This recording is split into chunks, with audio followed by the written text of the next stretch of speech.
এখানে গল্প নয়, সত্য ঘটনা শোনানো হয়। শিমুলপুরের ভয়ঙ্কর নরক কুয়ো।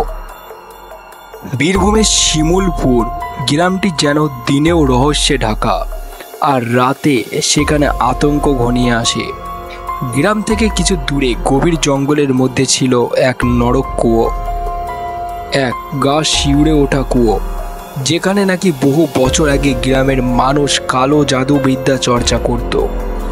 বিশ্বাস করা হয় সেই কুয়োতে যারা বলি দিয়েছে তাদের আত্মা আজও মুক্তি পায়নি। কথিত আছে মহা অমাবস্যার রাতে সেই নরক কুয়ো থেকে ভেসে আসে করুণ আর্তনাদ, যেন আত্মারা মুক্তি চাইছে। কিন্তু গ্রামের কেউ ওখানে কখনো সেই জঙ্গলের কাছে যাওয়ার সাহস করেনি। সৈকত নামে এক শহরের ছেলে, যাকে ভৌতিক গল্পে বিশ্বাস ছিল না, সে শিমুলপুরে এসে সিদ্ধান্ত নেয় সেই কুয়োর রহস্য ফাঁস করার কথা। স্থানীয়রা অনেক বোঝালেও সৈকত শোনেনি। সন্ধ্যা 7টা, সৈকত তার বন্ধুকে নিয়ে জঙ্গলে পা রাখলো। বাতাসে যেন অদ্ভুত এক গন্ধ, যেন পচা মাংসের গন্ধ ভেসে আসছে। চারিদিকে পাতা মচমচ শব্দে ভেঙে পড়েছে, যেন কেউ তাদের অনুসরণ করছে।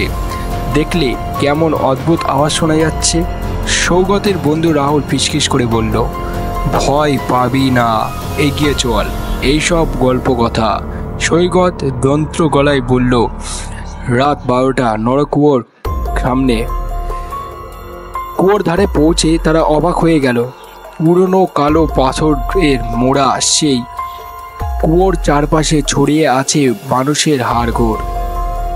হঠাৎ করে চারিপাশে বাতাস ঠান্ডা হয়ে উঠল। কিছু একটা ঠিক নেই, এখানে আসা উচিত হয়নি। রাহুল ভয়ে কাঁপছে, চুপ কর, আর মাত্র কিছুক্ষণ রহস্য ফাঁস হয়ে যাবে। সৈকত কুয়োর ধারে এগিয়ে এলো। সেই কুয়োর মধ্যে হঠাৎ আলো দেখতে পেল। হঠাৎ কুয়োর ভেতরে থেকে ভেসে এলো ফিসফিস করে বলা শব্দ, তোমরা এখানে কেন এসেছো? চলে যাও, না হলে মুক্তি পাবে না। সৈকত আর রাহুল একে অপরের দিকে তাকিয়ে বিস্ময়ে জমে গেল। কিন্তু তখনও সৈকত কুয়োর ধারে পড়ে থাকা একটি পুরনো তালা লাগানো বই খুঁজে পেল। সেই বইয়ের গায়ে লেখা, মৃতের আত্মাকে জাগিয়ে তুলো না, নইলে তার প্রতিশোধে গ্রাম শেষ হয়ে যাবে। এটা কি? সৈকত ধীরে ধীরে বই খুলল। ঠিক তখনই সেই সময় কুয়োর ভেতর থেকে এক বিকট শব্দে বেরিয়ে এলো একটা হাত, পচা মাংস, ভাঙা হাড়। সেই সৈকতের পায়ের কাছে এসে পড়ল। সৈকত আর রাহুল চিৎকার করে উঠল, কিন্তু সেই হাত আরও শক্ত হয়ে টেনে নিয়ে লাগলো কুয়োর ভেতরে। বাঁচাও, কেউ বাঁচাও! কিন্তু তখনই তাদের চারিপাশে অন্ধকার নেমে এলো। কুয়োর ভেতরে থেকে বেরিয়ে এলো অসংখ্য আত্মা, চোখের মধ্যে প্রতিশোধের আগুন। তোমরা আমাদের বিশ্রাম নষ্ট করেছো, এখন তোমাদের মুক্তি নেই। রাহুলের হাত ফসকে গেল। সৈকত দেখতে পেল বন্ধুকে ধীরে ধীরে টেনে নিয়ে যাচ্ছে সেই হাত।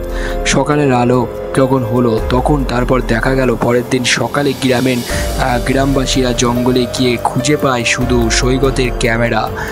তাতে ধরা পড়েছে এক ভয়ঙ্কর দৃশ্য, কুয়োর মুখে রক্তাক্ত হাত আর ভেসে ওঠা হাজারো আত্মার ছায়া। সৈকত আর রাহুলকে আর কখনো খুঁজে পাওয়া যায়নি। গ্রামের লোকেরা এখনো বলে, যদি সেই নরক কুয়োর ধারেও যাও, আত্মারা তোমাকে আর ফেরার পথ দেবে না। তো বন্ধুরা, তোমাদের জন্য আমরা এরকম ইন্টারেস্টিং গল্প তোমাদের জন্য আমরা রেডি করে থাকি। তো অবশ্যই তোমরা এই গল্পগুলো শুনে ইন্টারেস্ট পাও, তো অতি অবশ্যই আমাদের এই চ্যানেলটিকে সাবস্ক্রাইব করে বেল আইকন বাজিয়ে দাও। Thank you for watching this video.